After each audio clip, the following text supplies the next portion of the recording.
al espejo del baño, viendo mi reflejo cansado mientras me quitaba los aretes que había usado toda la vida. 69 años mirándome de vuelta, con las mismas manos arrugadas que habían trabajado sin descanso para darles todo a mis hijos.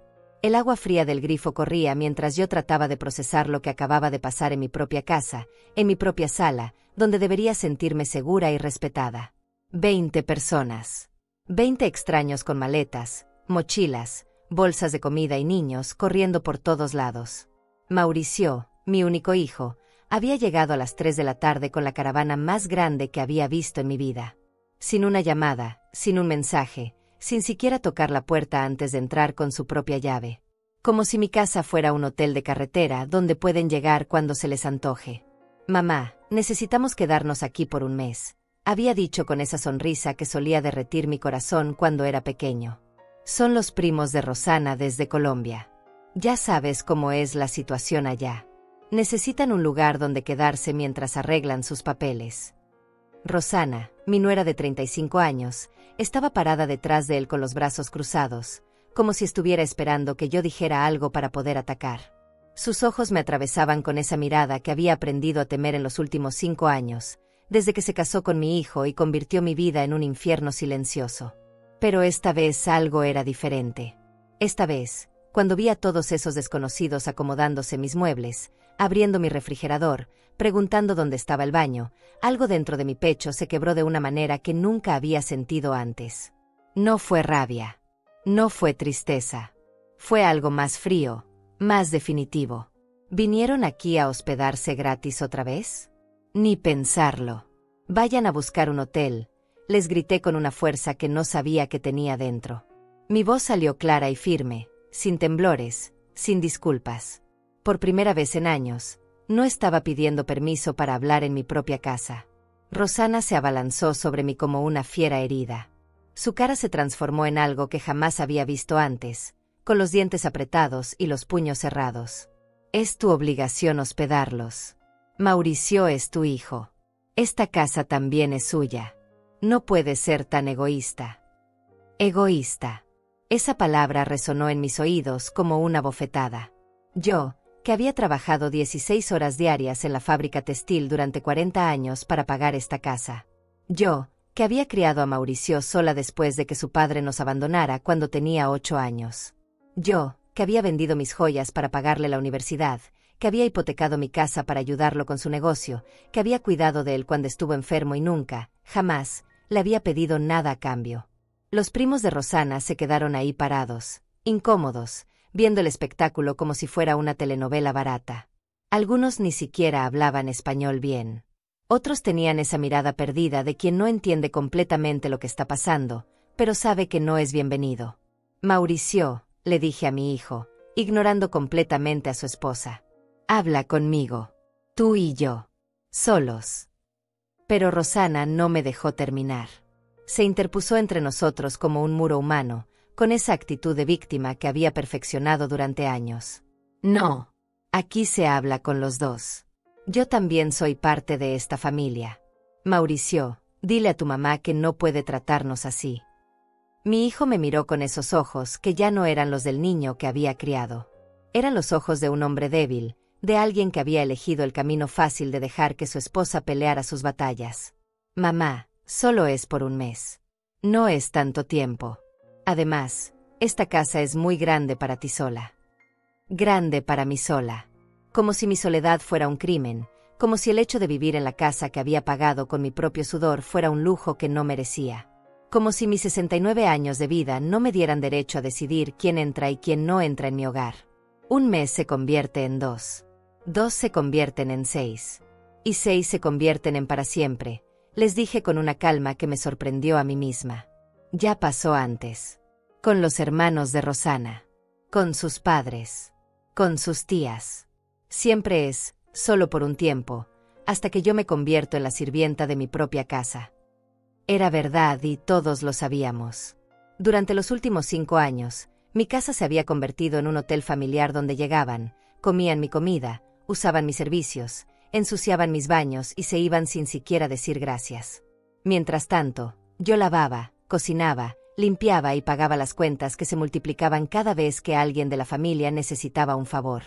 «Eres una mujer horrible», me gritó Rosana con lágrimas de cocodrilo rodando por sus mejillas. «Mauricio, mira cómo me trata tu madre. Después de todo lo que hemos hecho por ella». ¿Todo lo que habían hecho por mí? ¿Cómo qué? ¿Visitarme solo cuando necesitaban dinero? ¿Llamarme únicamente para pedirme que cuidara a sus hijos mientras se iban de vacaciones? ¿Hacerme sentir culpable cada vez que quería un poco de tranquilidad en mi propia casa? El silencio que siguió fue ensordecedor. Los 20 invitados nos miraban como si fuéramos animales en un zoológico. Mauricio tenía la cabeza baja, como un niño regañado. Rosana seguía llorando con esa técnica perfecta que había usado para manipularnos a todos durante años. Pero yo ya no sentía nada. Ni culpa, ni tristeza, ni siquiera rabia. Solo una claridad fría y cristalina que me decía que había llegado el momento de tomar una decisión que había estado posponiendo durante demasiado tiempo. «Tienen 1 hora para irse», dije finalmente, con la misma tranquilidad con la que podría haber pedido un café. Todos. Sin excepciones. La hora que les había dado se sintió como una eternidad. Me encerré en mi habitación mientras escuchaba el caos que se desarrollaba en mi sala. Voces alteradas, maletas siendo arrastradas, puertas azotándose. Rosana lloraba como una actriz de teatro, gritando cosas como «es inhumano» y «cómo puede ser tan cruel con la familia». Mauricio trataba de calmarla con palabras que no podía escuchar claramente, pero su tono era de derrota total. Me senté en mi cama, la misma donde había pasado tantas noches sin dormir, preocupándome por ellos, planeando cómo ayudarlos con sus problemas financieros, pensando en maneras de ser una mejor madre, una mejor suegra. Había gastado tanto tiempo y energía tratando de ganarme el amor de Rosana que había olvidado cuándo fue la última vez que alguien se preocupó por ganarme el mío. Cuando finalmente salí, la casa estaba en silencio. Habían dejado la puerta principal abierta, como una última muestra de desprecio. La sala estaba hecha un desastre, cojines tirados en el suelo, vasos sucios sobre la mesa de centro, migas de pan por todas partes. En la cocina encontré mi refrigerador casi vacío. Se habían llevado hasta la leche que había comprado esa mañana. Pero lo que más me dolió fue encontrar sobre la mesa de la cocina un papel arrugado con la letra de Mauricio. «Mamá, cuando recapacites y dejes de ser tan egoísta, llámanos. Pero recuerda que las acciones tienen consecuencias. No esperes que vengamos corriendo la próxima vez que nos necesites». Consecuencias. Mi propio hijo me amenazaba con consecuencias por defender mi hogar, mi tranquilidad, mi dignidad. Como si el amor de un hijo fuera algo que se puede retirar cuando la madre no se comporta como una sirvienta obediente. Esa noche no pude dormir.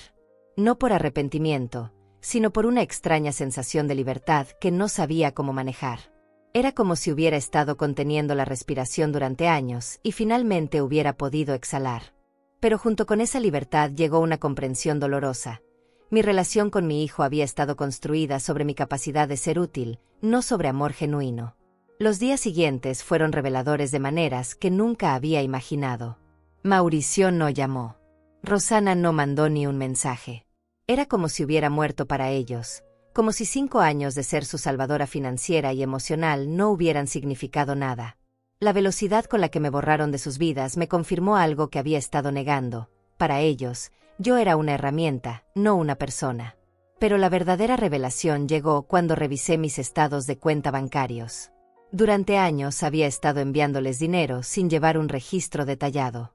$200 aquí para el supermercado, 500 allá para el alquiler, 1000 para una emergencia que nunca se especificaba completamente. Solo en el último año había transferido casi $8000 a la cuenta de Mauricio. $8000 que habían salido de mi pensión, de mis ahorros, de la venta de cosas que tenían valor sentimental para mí. Llamé al banco esa misma tarde. «Señora Macías, ¿está segura de que quiere cancelar todas las transferencias automáticas?», me preguntó la empleada con una voz que trataba de sonar neutral pero que claramente estaba confundida. «Son cantidades considerables las que ha estado enviando mensualmente». «Completamente segura», respondí. «Y quiero cambiar todas mis contraseñas.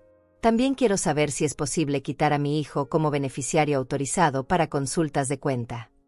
Esa conversación de 20 minutos me liberó de una carga financiera que había estado llevando sin darme cuenta de lo pesada que era.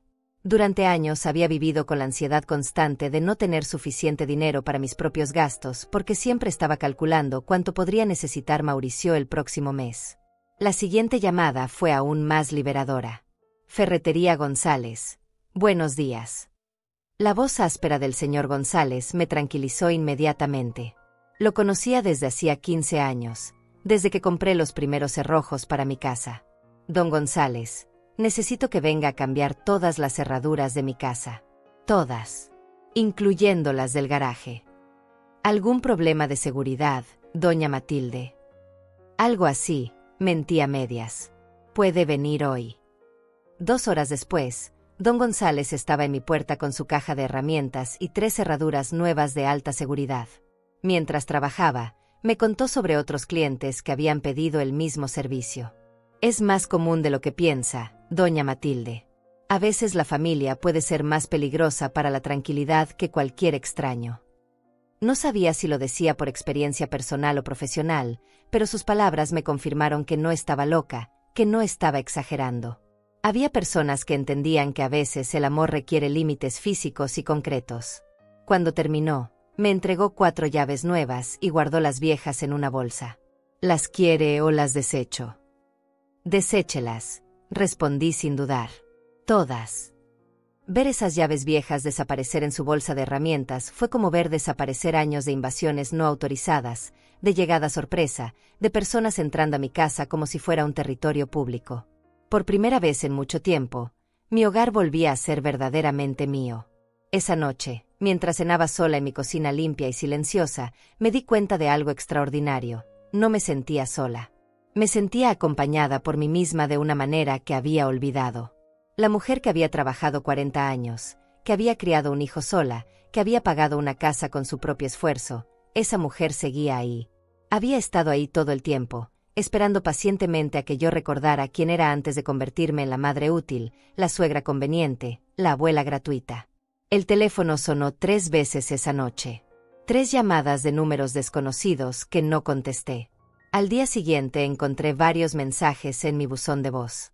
La voz de Rosana, ahora más calculada y menos histérica. Matilde, sé que estás ahí. Solo queremos hablar. Mauricio está muy triste. No puede creer que su propia madre lo haya rechazado de esa manera. Borré los mensajes sin escucharlos completos. Había aprendido a reconocer la manipulación emocional, y esas palabras estaban llenas de ella. Mi hijo triste por haber sido rechazado, pero no triste por haberme faltado el respeto. Mauricio dolido por las consecuencias de sus acciones, pero no arrepentido por las acciones mismas. El verdadero gatillo llegó una semana después, de la manera más silenciosa y cruel posible. No fue un grito, no fue una confrontación. Fue un sobre blanco que encontré deslizado bajo mi puerta, como si fuera propaganda de algún supermercado.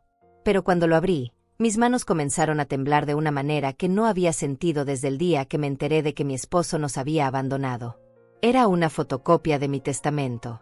Mi testamento privado, el que había guardado en mi caja fuerte durante años, el que solo Mauricio sabía que existía porque yo, como una tonta, se lo había mencionado para tranquilizarlo sobre su futuro. Alguien había estado en mi casa, había abierto mi caja fuerte, había fotocopiado mis documentos más íntimos y personales. Pero no era solo la violación de mi privacidad lo que me tenía temblando. Era la nota manuscrita con la letra de Rosana pegada con cinta adhesiva sobre el documento. Matilde, sabemos exactamente cuánto vales. Y sabemos que sin Mauricio, no tienes a nadie más. Piénsalo bien antes de seguir con estas tonterías. Se habían metido a mi casa como ladrones. Habían usado las llaves que les había dado años atrás, cuando aún creía que la confianza familiar era sagrada. Habían revisado mis cosas más privadas, habían calculado mi valor como si fuera una propiedad en venta, y ahora me chantajeaban con mi propia herencia. La caja fuerte estaba en mi habitación, detrás de una foto familiar que había tomado cuando Mauricio cumplió 25 años. Una foto donde yo sonreía genuinamente, donde mi hijo tenía el brazo sobre mis hombros con cariño real, no fingido. Ahora esa imagen me parecía una mentira, una actuación que había durado más de lo que cualquiera de nosotros había planeado. Revisé la caja fuerte y confirmé mis peores sospechas. Habían tocado todo. Mi acta de nacimiento, los papeles de la casa, mis pólizas de seguros, incluso las cartas que mi madre me había escrito antes de morir. Había huellas dactilares en documentos que no habían sido movidos en años. Habían estado ahí durante horas, catalogando mi vida como buitres. Pero había algo más. Faltaban algunos billetes que guardaba para emergencias. No muchos, tal vez $200, pero suficientes para confirmar que no solo habían venido por información. Habían venido a robar también. Mi propio hijo y mi nuera habían entrado a mi casa como criminales comunes. Me senté en mi cama con el testamento en las manos, viendo los números que representaban una vida entera de trabajo y sacrificio. La casa valuada en $250,000. Los ahorros que habían crecido lentamente durante décadas. Las pólizas de seguros que había pagado religiosamente todos los meses.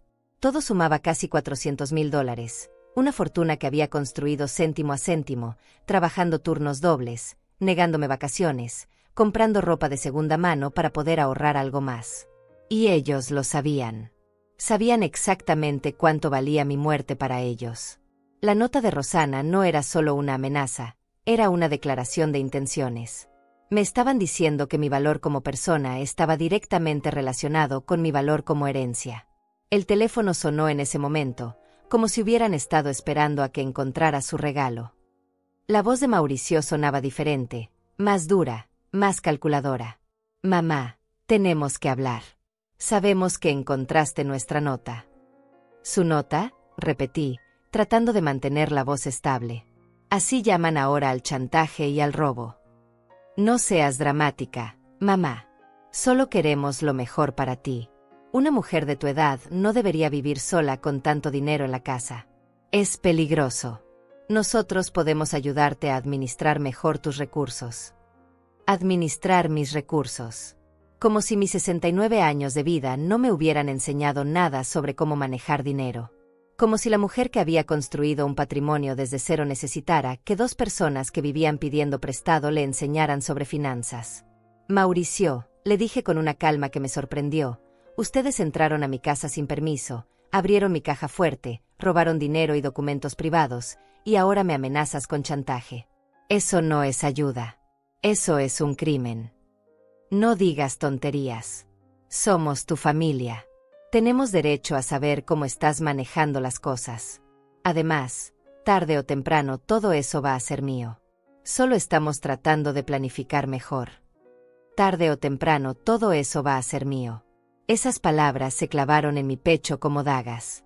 Mi hijo no estaba preocupado por mi bienestar, estaba preocupado por su herencia. No le importaba que yo viviera dignamente, le importaba que yo muriera dejándole todo intacto. ¿Sabes qué, Mauricio?, le dije, sintiendo como algo dentro de mí se endurecía definitivamente. Tienes razón en una cosa. Es hora de planificar mejor. Colgué el teléfono antes de que pudiera responder. Mis manos ya no temblaban. Mi mente estaba clara como el cristal.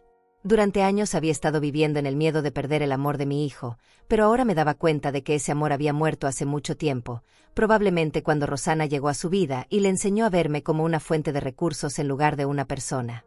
Busqué en mi libreta de direcciones un número que no había marcado en meses. Teodoro Herrera, el abogado que había redactado mi testamento original. Un hombre serio y profesional que me había ayudado con los papeles de la casa y otras cuestiones legales a lo largo de los años. Licenciado Herrera, habla Matilde Macías. Necesito hacer algunos cambios importantes en mis documentos legales. ¿Puede recibirme mañana? Por supuesto, doña Matilde. Es algo urgente. Digamos que es algo necesario, respondí, viendo la foto familiar que ahora me parecía la evidencia de una mentira bien construida. Muy necesario. Esa noche dormí mejor de lo que había dormido en semanas. No porque fuera feliz, sino porque finalmente tenía un plan. Durante años había estado reaccionando a las manipulaciones de Mauricio y Rosana, tratando de ser la madre perfecta, la suegra comprensiva, la abuela disponible. Pero ya no más. Ahora era mi turno de actuar. Y ellos habían cometido el error de enseñarme exactamente qué tipo de personas eran realmente. Habían quitado la máscara demasiado pronto, habían mostrado sus verdaderas intenciones antes de asegurar completamente lo que querían. Me habían subestimado por completo. Pensaban que una mujer de 69 años sería fácil de manipular, fácil de controlar, fácil de chantajear. No sabían que la misma fuerza que me había permitido trabajar 40 años en una fábrica, criar un hijo sola y construir un patrimonio desde la nada, esa misma fuerza ahora estaba dirigida contra ellos. La guerra había comenzado, pero esta vez yo tenía la ventaja de saber exactamente con quién estaba peleando. La oficina del licenciado Teodoro Herrera estaba en el segundo piso de un edificio viejo, pero elegante en el centro de la ciudad. Había estado ahí muchas veces antes, siempre nerviosa, siempre preguntándome si estaba tomando las decisiones correctas. Pero esta vez subí esas escaleras con una determinación que me sorprendió a mí misma. Cada paso resonaba con la certeza de una mujer que finalmente había entendido el juego que estaban jugando con ella.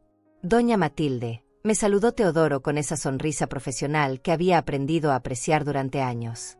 Se ve usted diferente. Más decidida. Porque lo estoy, licenciado. Completamente decidida. Le conté todo. Sin omitir detalles, sin suavizar la realidad, sin esa tendencia que había desarrollado de proteger la imagen de mi hijo incluso cuando él no se lo merecía. Le expliqué sobre la invasión a mi casa, el robo de documentos, el chantaje velado, los años de abuso financiero y emocional que había estado normalizando como amor familiar. Teodoro me escuchó en silencio, tomando notas ocasionales, pero principalmente observándome con esa expresión que los abogados ponen cuando están evaluando la seriedad de una situación. Cuando terminé, se recostó en su silla y me miró directamente a los ojos. Doña Matilde, lo que me está describiendo constituye varios delitos. Entrada ilegal, robo, chantaje, abuso financiero de persona mayor. ¿Está dispuesta a proceder legalmente contra su hijo? La pregunta flotó en el aire entre nosotros como una bomba sin explotar. Durante toda mi vida había sido incapaz de imaginar una situación donde yo estuviera en bandos opuestos a Mauricio. Pero ahora, sentada en esa oficina, me di cuenta de que él había cruzado esa línea mucho antes que yo. Había elegido tratarme como enemiga desde el momento en que decidió que mi amor era un recurso explotable en lugar de un regalo invaluable. No quiero lastimarlo innecesariamente, respondí lentamente. Pero tampoco voy a seguir siendo víctima de sus abusos. Quiero protegerme legalmente de manera que entienda que sus acciones tienen consecuencias reales. Teodoro asintió y comenzó a explicarme mis opciones. Podíamos empezar con una orden de restricción que les prohibiera acercarse a mi propiedad. Podíamos cambiar completamente mi testamento, agregando cláusulas que protegieran mis deseos de manipulación póstuma. Podíamos establecer un fideicomiso que controlara cualquier herencia futura de manera que no pudiera ser mal administrada. Pero hay algo más importante que todo eso, me dijo, inclinándose hacia adelante. Necesita proteger sus activos ahora, mientras está viva. Si ellos están dispuestos a chantajearla, también están dispuestos a encontrar maneras de acceder a su dinero mientras usted aún esté aquí. Tenía razón. Durante años había estado tan preocupada por lo que pasaría con mi dinero después de mi muerte que había descuidado protegerlo durante mi vida. Mauricio tenía acceso a información sobre mis cuentas, conocía mis rutinas financieras, sabía cuándo y dónde hacía mis transacciones importantes. Quiero transferir todo a cuentas nuevas, le dije. En un banco diferente. Con contraseñas que solo yo conozca. Y quiero que usted sea mi único contacto autorizado para emergencias. Durante las siguientes 2 horas, Teodoro y yo planificamos una reestructuración completa de mi vida financiera y legal. Nuevas cuentas bancarias en una institución donde Mauricio no tenía contactos. Un testamento completamente nuevo que incluía cláusulas específicas sobre manipulación y abuso. Un poder notarial restringido que me permitía mantener control total sobre mis decisiones mientras establecía protecciones en caso de que alguien tratara de declararme incompetente. Hay una cosa más, le dije cuando ya estábamos terminando. Quiero documentar oficialmente todo lo que ha pasado. Las invasiones, los robos, las amenazas. Por si las cosas se ponen peores. Teodoro me miró con una mezcla de admiración y preocupación. Doña Matilde, ¿está segura de que quiere llegar tan lejos? Una vez que pongamos esto en marcha, será muy difícil dar marcha atrás. Licenciado, le respondí, sintiendo una fuerza en mi voz que no había escuchado en años. Yo ya no puedo dar marcha atrás. Ellos se aseguraron de eso cuando decidieron tratarme como una víctima fácil en lugar de tratarme como la madre y abuela que merecía respeto. Salí de esa oficina con una carpeta llena de documentos para firmar y una lista de tareas que completar durante los próximos días. Pero más importante que eso, salí con una sensación de control que no había sentido desde antes de que Rosanna entrara en nuestras vidas. Por primera vez en años, yo estaba dirigiendo mi propia historia en lugar de ser simplemente un personaje secundario en la historia de otros. El banco fue mi siguiente parada. Quiero cerrar todas mis cuentas actuales y abrir nuevas en este banco, le dije a la gerente, una mujer profesional de unos 40 años que me escuchó sin hacer preguntas innecesarias. Es por seguridad, señora Macías. Exactamente por seguridad. El proceso tomó 3 horas, pero cuando salí de ahí, mis ahorros de toda una vida estaban protegidos detrás de nuevas contraseñas, nuevos números de cuenta, nuevos protocolos de seguridad que Mauricio y Rosanna jamás podrían penetrar. Había movido $230,000 de una vida de trabajo a un lugar donde solo yo tenía acceso. Esa tarde, mientras organizaba mis nuevos documentos bancarios en mi casa ahora protegida por cerraduras nuevas, recibí la primera llamada de pánico. Era Mauricio, pero su voz sonaba diferente. Desesperada. Mamá, ¿qué hiciste? Fuimos al banco y nos dijeron que ya no tienes cuentas ahí. ¿Moviste todo el dinero? ¿A dónde? Mauricio, le respondí con una calma que me llenaba de orgullo. Lo que hice con mi dinero no es asunto tuyo. Nunca debería haber sido asunto tuyo. Pero mamá, nosotros te ayudamos con tus finanzas. Necesitamos saber dónde está todo por si algo te pasa. Lo único que necesitan saber es que mis asuntos están en orden y que ya no van a poder manipularme usando mi propio dinero como palanca. El silencio del otro lado de la línea fue largo y revelador. Mauricio estaba calculando, tratando de encontrar un nuevo ángulo de ataque. Cuando habló de nuevo, su voz tenía esa tonalidad manipuladora que había aprendido a reconocer. Mamá, Rosanna está muy preocupada por ti. Dice que has estado actuando de manera extraña. Tal vez necesites ayuda médica. Podríamos acompañarte al doctor para asegurarnos de que estás bien. Ahí estaba. La amenaza velada de declararme incompetente, de cuestionar mi salud mental porque ya no me comportaba como la víctima obediente que ellos necesitaban. Pero yo estaba preparada para eso también. Mauricio, ayer me hice un examen médico completo con el doctor Ramírez. Incluí evaluaciones cognitivas y psicológicas. Todo está documentado y archivado con mi abogado. Estoy perfectamente lúcida y competente para tomar mis propias decisiones. Era mentira, pero era una mentira estratégica. No había ido al doctor, pero ahora sabía que necesitaba hacerlo. Teodoro me había advertido que la incompetencia médica sería su próximo movimiento, y yo tenía que estar un paso adelante. No entiendo por qué estás haciendo esto, dijo Mauricio, y por primera vez en mucho tiempo, sonaba genuinamente confundido en lugar de manipulador. Lo estoy haciendo porque finalmente entendí que ustedes nunca me han amado por quien soy, sino por lo que puedo darles. Y ya no voy a vivir mendigando amor de personas que solo me ven como una fuente de recursos. Colgué el teléfono antes de que pudiera responder, y por primera vez en meses, sonreí genuinamente. No tuve que esperar mucho para ver sus siguientes movimientos. Era como si hubiera activado una alarma silenciosa que había puesto a toda la familia en modo de crisis. Durante los siguientes 3 días, mi teléfono sonó constantemente. Números desconocidos, números bloqueados, y ocasionalmente el número de Mauricio que yo ya no contestaba. Pero no eran solo ellos. Habían reclutado refuerzos. La primera en llegar fue Paola, la hermana menor de Rosanna. Una mujer de 30 años que siempre había sido dulce conmigo, pero que ahora tocaba mi puerta con la urgencia de alguien en una misión. A través de la ventana la vi parada ahí con flores en las manos y esa sonrisa nerviosa que la gente pone cuando va a mentir. «Tía Matilde», me gritó desde afuera, usando ese título cariñoso que nunca había sonado tan falso. «Soy Paola. Solo quiero hablar contigo. Estoy preocupada». No abrí la puerta, pero sí hablé con ella a través de la ventana. «Paola, ¿quién te mandó aquí?» Su sonrisa se tambaleó un poco. «Nadie me mandó, tía.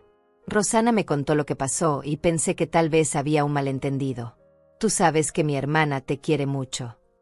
Tu hermana me quiere tanto que se metió a mi casa a robar mis documentos privados y después me chantajeó con mi propia herencia». Paola bajó las flores y su expresión cambió completamente. Ya no era la sobrina dulce y preocupada. Ahora era una emisaria con un mensaje específico. Tía, mi hermana dice que estás confundida.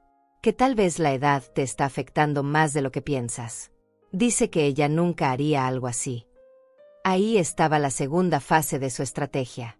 Primero habían intentado el chantaje directo. Cuando eso no funcionó, ahora venían con la gaslighting, tratando de hacerme creer que yo había imaginado todo, que mi memoria me estaba fallando, que mi percepción de la realidad estaba distorsionada por la edad.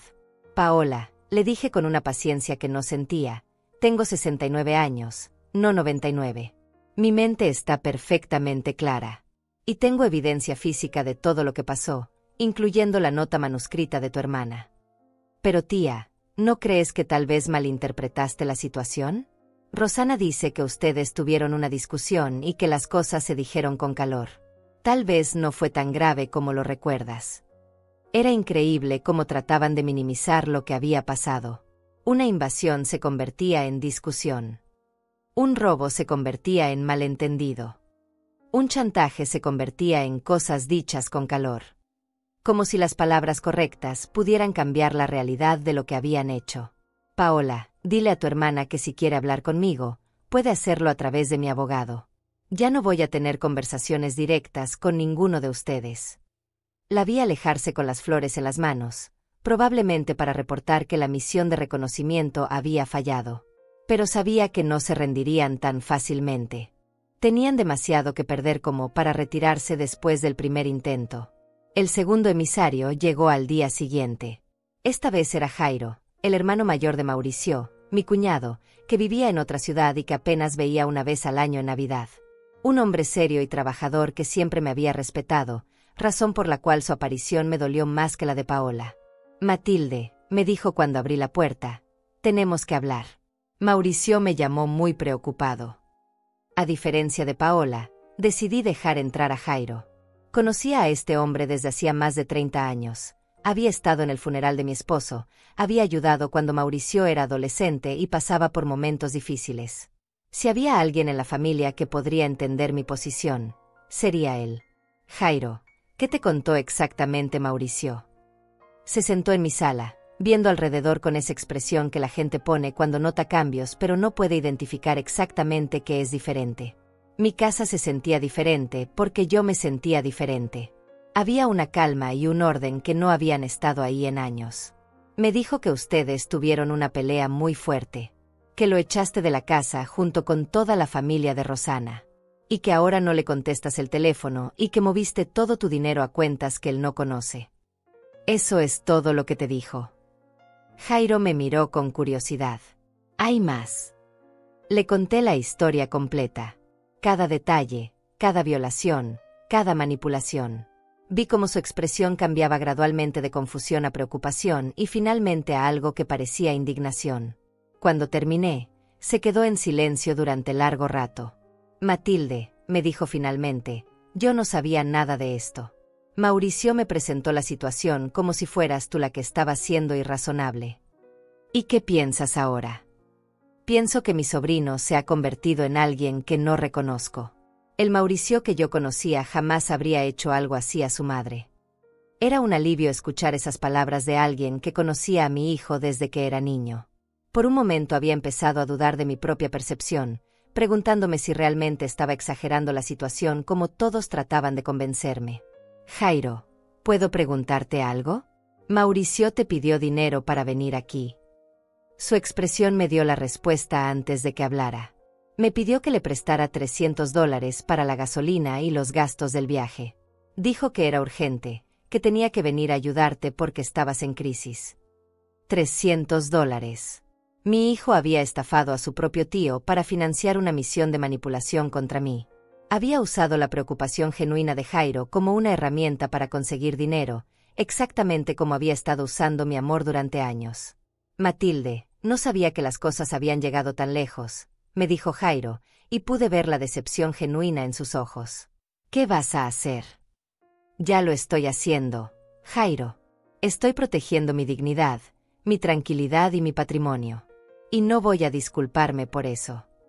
Se fue una hora después, pero antes de irse me dio algo que no había recibido de nadie más en mi familia durante meses: respeto. Matilde, Creo que estás haciendo lo correcto. Y si necesitas algo real, no dudas en llamarme. Pero el verdadero ataque llegó esa noche. No fue Paola con flores, ni Jairo con preocupación genuina. Fue Rosana con la artillería pesada. Llegó con 2 mujeres que no reconocí, tocando mi puerta con una agresividad que hizo vibrar toda la casa. Matilde, abre esta puerta inmediatamente. Tenemos que hablar. A través de la ventana pude ver que una de las mujeres tenía una cámara de teléfono apuntando hacia mi casa. Estaban grabando. Rosana había venido preparada para crear un espectáculo, probablemente para tener evidencia de que yo era la persona irrazonable en esta situación. «Sabemos que estás ahí», gritó una de las desconocidas. «Es una vergüenza cómo tratas a tu familia. Mauricio nos contó todo». No abrí la puerta, pero sí llamé a la policía. «Oficial, tengo 3 personas en mi propiedad privada que se niegan a irse y están grabando videos sin mi consentimiento». Llegaron en 15 minutos. Para entonces, Rosana y sus amigas estaban sentadas en mi jardín como si fueran manifestantes en una protesta. Cuando vieron las luces de la patrulla, inmediatamente cambiaron su actitud de agresiva a victimizada. «Oficial», escuché que Rosana le decía al policía, «estamos preocupadas por esta señora. Es la suegra de mi hermana y creemos que está teniendo problemas de salud mental. No nos contesta el teléfono, no nos deja visitarla». Pero yo ya había aprendido a jugar este juego. Salí de mi casa con una copia de la orden de restricción que Teodoro había preparado anticipando exactamente esta situación. «Oficial», le dije con la voz más calmada que pude, «estas personas han violado mi propiedad privada repetidamente. Han robado documentos de mi casa y me han amenazado. Tengo evidencia documentada de todo». El policía revisó mis papeles y después habló con Rosana y sus amigas. No pude escuchar toda la conversación, pero vi cómo las expresiones de ellas cambiaban de indignación a nerviosismo. «Señoras», les dijo finalmente el oficial, «necesitan retirarse de esta propiedad inmediatamente. Y no pueden regresar sin una orden judicial». Las vi alejarse, pero pude escuchar a Rosana gritando desde la calle, «Esto no se va a quedar así, Matilde. Mauricio tiene derechos. Vas a lamentar haber empezado esta guerra». Guerra. Finalmente había usado la palabra correcta. Porque eso era exactamente lo que esto se había convertido.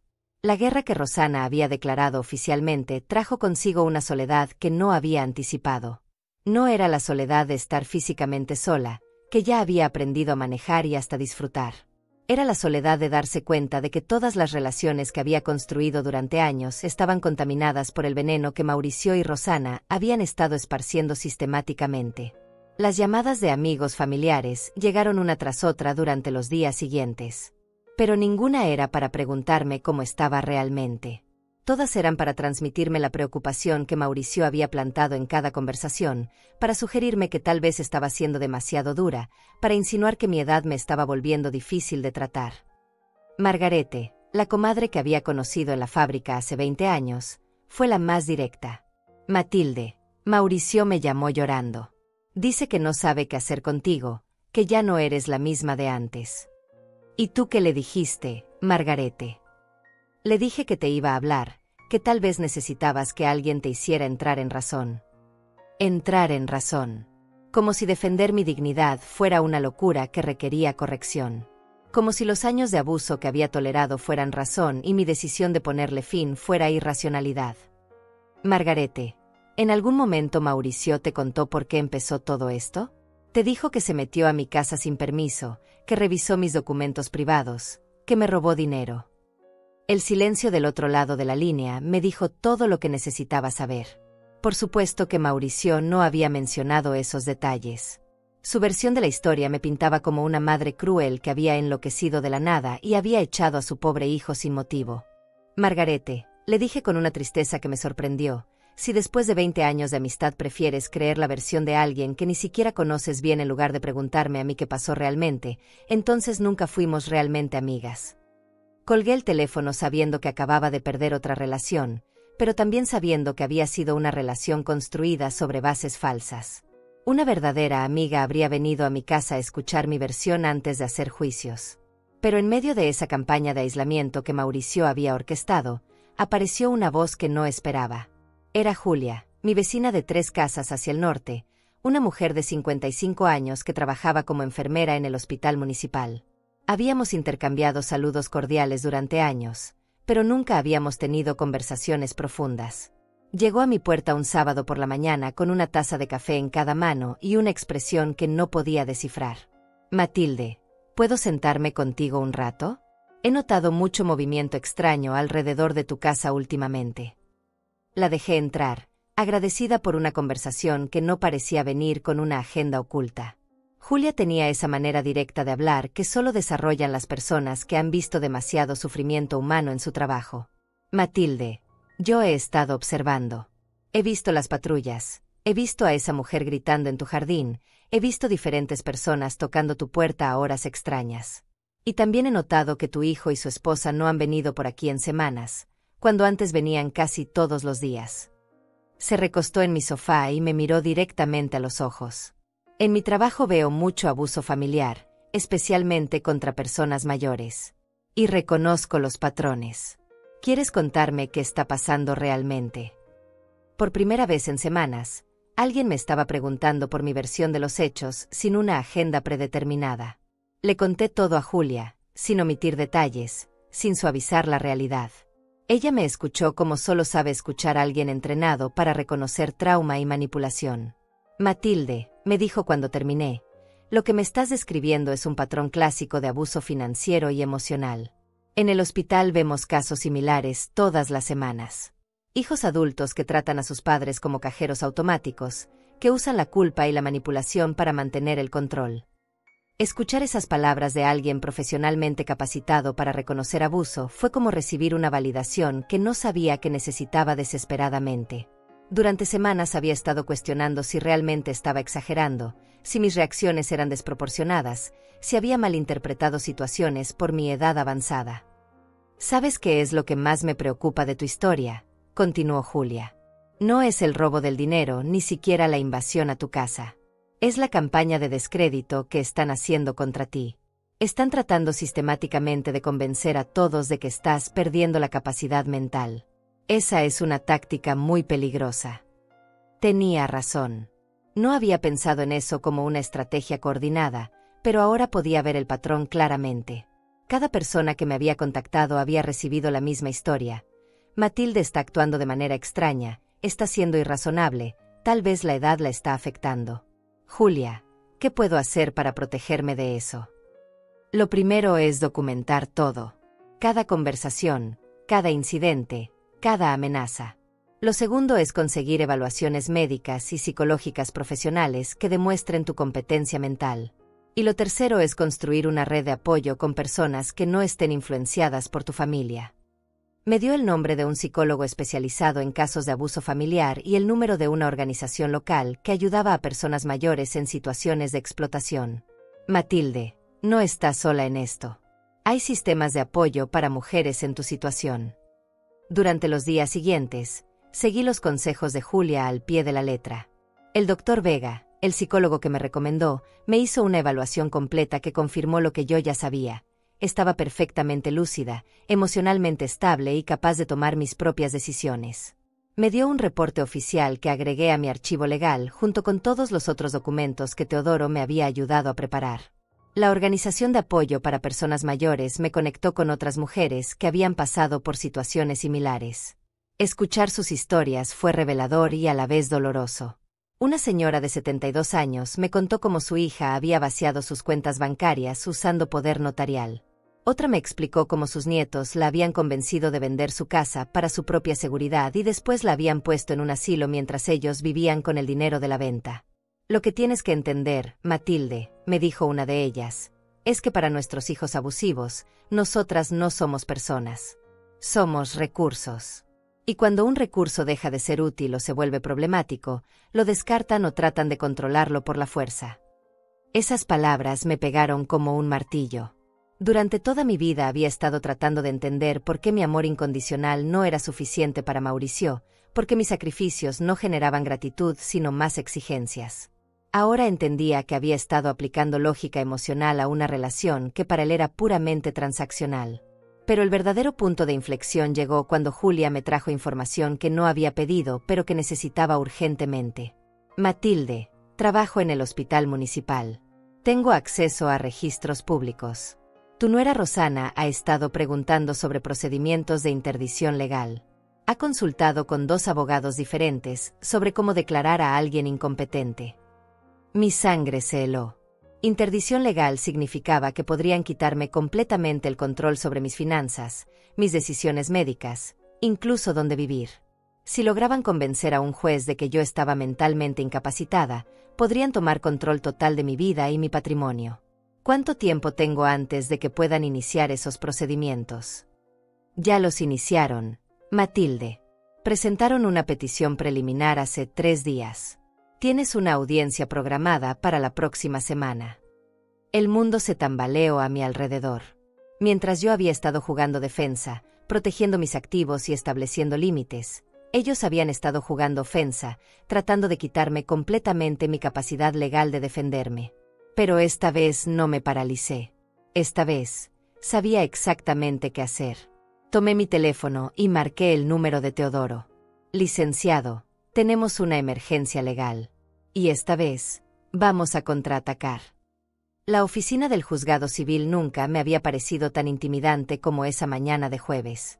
Teodoro había trabajado día y noche durante una semana preparando nuestra defensa, y yo había pasado esas mismas noches organizando cada documento, cada prueba, cada pieza de evidencia que demostrara no solo mi competencia mental, sino también el patrón sistemático de abuso que había sufrido durante años.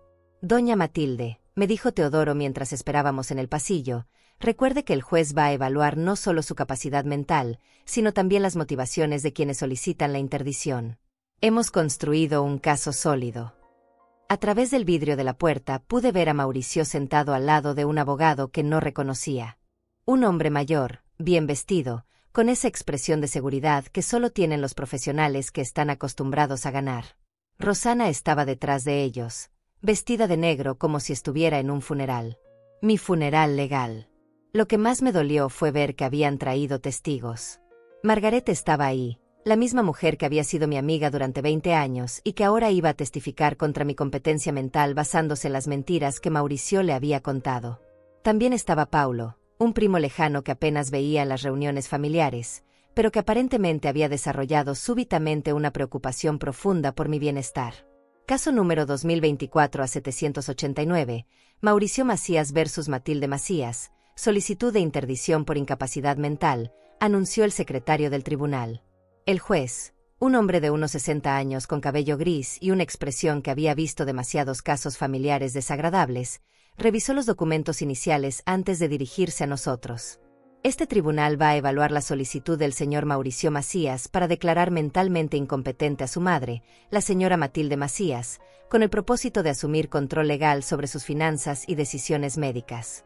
Procederemos con los testimonios de los solicitantes. El abogado de Mauricio se levantó con una sonrisa que me dio náuseas.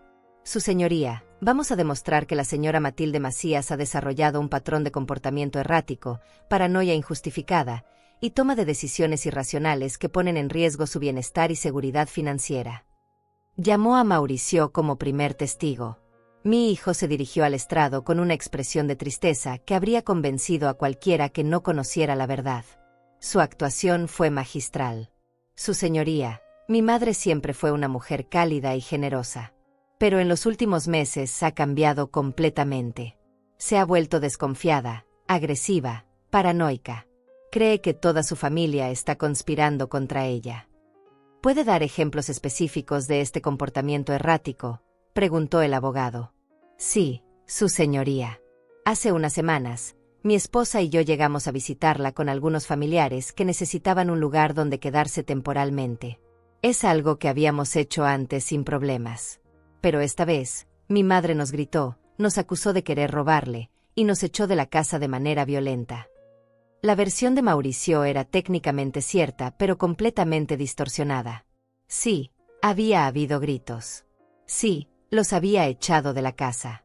Pero había omitido convenientemente el contexto. 20 personas llegando sin aviso para quedarse un mes, la invasión previa a mi hogar, el robo de documentos, años de abuso financiero. Además, su señoría, continuó Mauricio, mi madre ha movido todo su dinero a cuentas secretas. Ha cambiado las cerraduras de su casa. Ha cortado comunicación con todos los miembros de la familia. Y ha comenzado a hacer acusaciones falsas sobre supuestos robos y chantajes que nunca ocurrieron. ¿Ha notado otros signos de deterioro mental?, preguntó el abogado. Sí, su señoría. Mi madre dice que tenemos documentos que no tenemos, que hemos estado en su casa cuando no hemos estado, que hemos hecho cosas que solo existen en su imaginación. Creemos que está desarrollando algún tipo de demencia que la está haciendo crear realidades falsas. Era una estrategia brillante y malvada al mismo tiempo. Estaban tomando cada acción racional que yo había tomado para protegerme y presentándola como evidencia de demencia. Mi decisión de proteger mis finanzas se convertía en comportamiento paranoico. Mi evidencia de sus abusos se convertía en realidades falsas. Mi establecimiento de límites se convertía en agresión irracional. Llamaron a Margarete después. Mi examiga testificó con lágrimas en los ojos sobre cómo yo había cambiado completamente, cómo había perdido la capacidad de mantener relaciones normales, cómo la había gritado sin razón durante nuestra última conversación telefónica. Paulo fue igualmente destructivo, describiendo cómo yo había estado actuando de manera extraña en las pocas ocasiones que nos habíamos visto, cómo había hablado de conspiraciones familiares que él no podía entender. Cuando Teodoro se levantó para nuestro turno, yo sentía como si hubiera sido apuñalada por cada persona que había testificado. Pero mi abogado tenía una sonrisa que no había visto antes. Su señoría, la defensa va a demostrar que la señora Matilde Macías no solo está completamente lúcida y competente, sino que ha sido víctima de un patrón sistemático de abuso familiar que justifica completamente cada acción que ha tomado para protegerse. Comenzó presentando las evaluaciones médicas y psicológicas que yo había completado la semana anterior. Reportes oficiales de 3 profesionales diferentes que confirmaban mi competencia mental total, mi estabilidad emocional y mi capacidad para tomar decisiones racionales. Su señoría, estos son reportes del Dr. Ramírez, médico internista, del Dr. Vega, psicólogo clínico, y de la doctora López, neuróloga.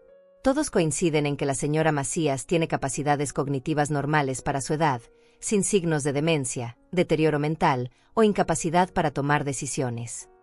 Después presentó la evidencia física del abuso. La nota manuscrita de Rosana con el chantaje sobre mi testamento. Las fotocopias de mis documentos privados que habían sido tomadas sin mi permiso. Los registros bancarios que mostraban las transferencias constantes de dinero que había estado enviándoles durante años. Su señoría, lo que los solicitantes llaman paranoia y comportamiento errático, es en realidad una respuesta racional y necesaria a años de explotación financiera y emocional. Llamó a Julia como testigo. Mi vecina testificó sobre lo que había observado desde su perspectiva profesional como enfermera con experiencia en casos de abuso familiar. Su señoría, he evaluado a la señora Macías tanto como profesional médica como vecina preocupada. Su comportamiento es consistente con el de una víctima de abuso que finalmente ha encontrado la fuerza para establecer límites saludables. No hay nada en su comportamiento que sugiera incapacidad mental. Pero el momento más poderoso llegó cuando Teodoro me llamó a testificar. Caminé hacia el estrado con las piernas temblorosas, pero con la mente clara. Durante 40 minutos, conté mi historia completa. Sin lágrimas, sin dramatismo, solo hechos claros y cronológicos. Expliqué cómo había trabajado 40 años para construir mi patrimonio. Cómo había criado a Mauricio sola después del abandono de su padre. Cómo había comenzado a enviarles dinero regularmente cuando se casó. Cómo esos préstamos nunca fueron devueltos y se convirtieron en expectativas. Cómo la invasión a mi casa y el chantaje habían sido la gota que derramó el vaso. Su señoría, concluí, yo no cambié de la noche a la mañana. Lo que cambió fue mi disposición a tolerar el abuso. Después de 69 años de vida, finalmente aprendí que el amor propio no es egoísmo, y que proteger mi dignidad no es una enfermedad mental. El abogado de Mauricio trató de atacar mi testimonio con preguntas sobre mi aislamiento social y mis decisiones financieras extremas, pero yo estaba preparada para cada una. Consejero, le respondí cuando me preguntó por qué había cortado contacto con mi familia. Si usted tuviera vecinos que entraran a su casa sin permiso, robaran sus documentos privados, y después lo chantajearan con su propia herencia, usted mantendría las puertas abiertas para ellos. El juez tomó un receso de 1 hora para revisar toda la evidencia.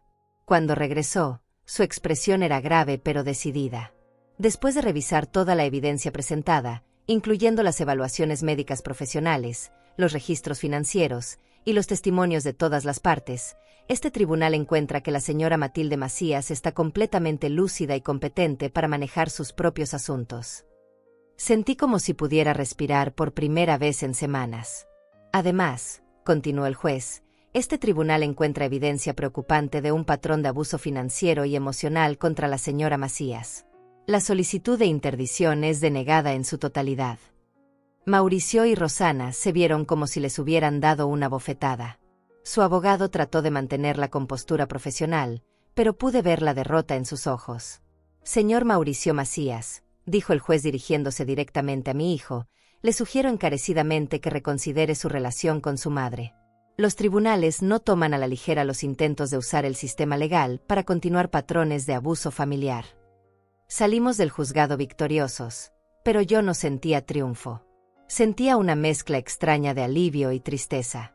Había ganado mi libertad legal, pero había perdido definitivamente a mi hijo en el proceso. Doña Matilde, me dijo Teodoro mientras caminábamos por los escalones del juzgado, ahora que hemos establecido su competencia legal de manera oficial, podemos proceder con los otros aspectos de su protección. ¿Qué otros aspectos? Las denuncias criminales por invasión de propiedad privada, robo y chantaje. Ahora tenemos evidencia oficial de que usted es una víctima competente, no una persona confundida. Eso cambia completamente el panorama legal. Miré hacia atrás y vi a Mauricio y Rosana saliendo del juzgado.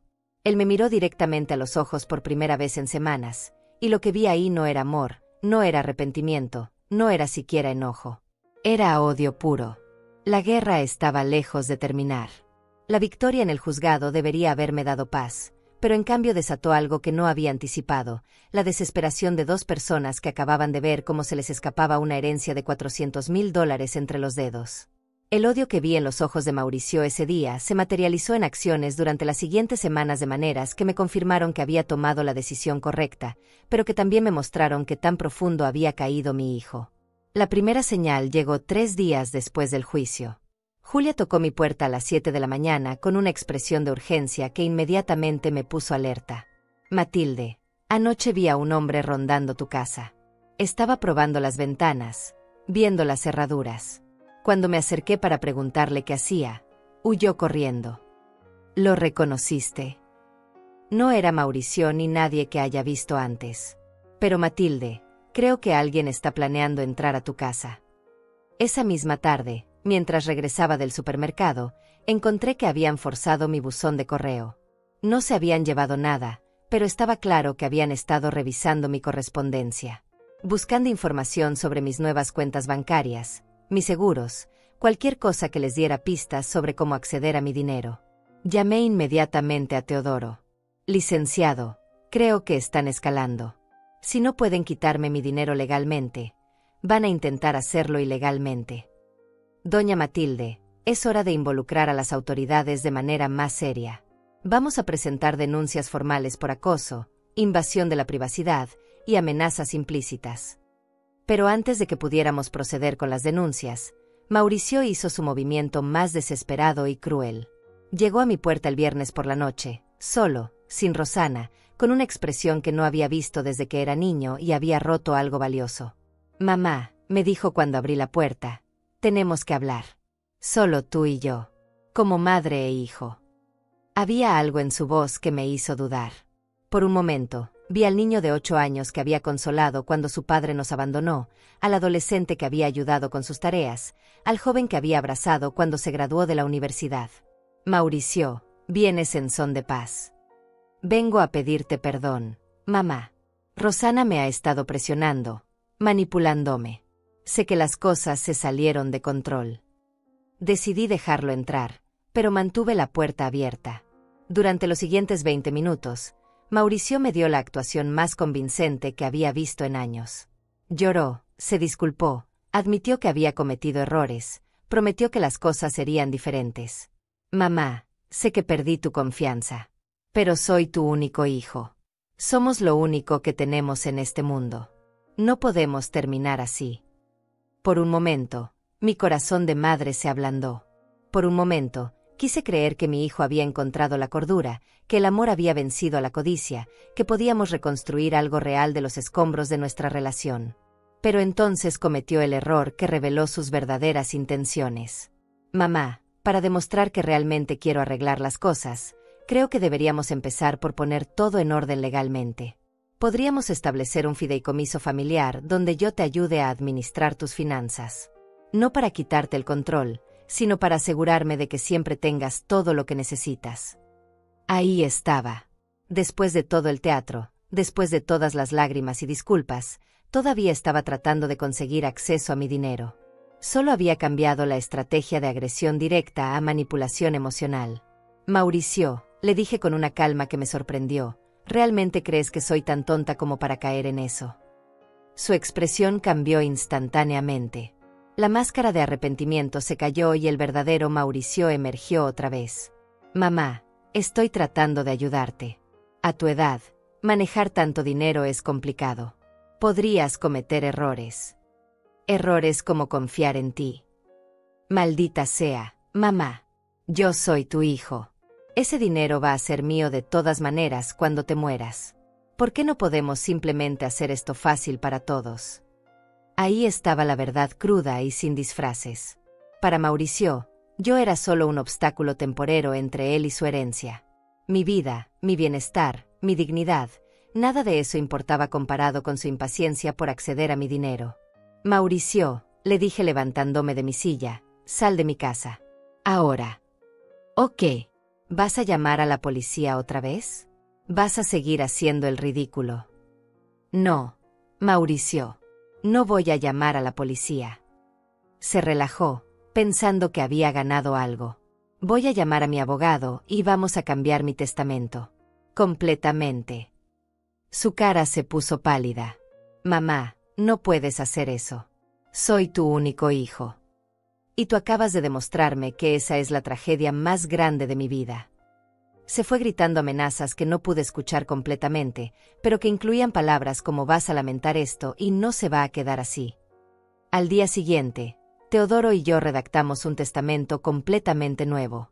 En lugar de dejarle todo a Mauricio, establecimos un fideicomiso que donaría la mayor parte de mi patrimonio a organizaciones de caridad que trabajaban con víctimas de abuso familiar. Mauricio recibiría $1000, suficiente para que no pudiera impugnar el testamento por omisión total, pero no lo suficiente para que valiera la pena continuar su campaña de acoso.